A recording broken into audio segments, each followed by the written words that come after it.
Hello dear subscribers, they'll tell us so how to pass in data between view controllers.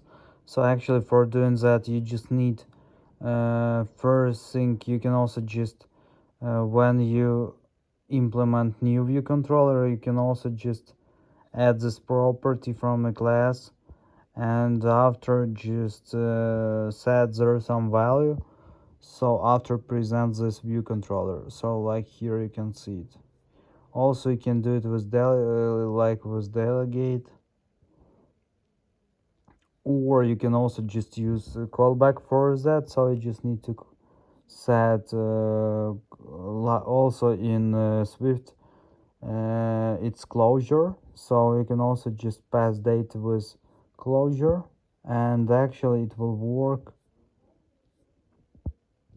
So you can see how it works. You just need to set callback, here you can see it, and after just check get value from it from another in another view controller. So two ways. One is just pass it to the to your view controller, or you can also just use callback for sending and receiving data. So thanks for watching, goodbye.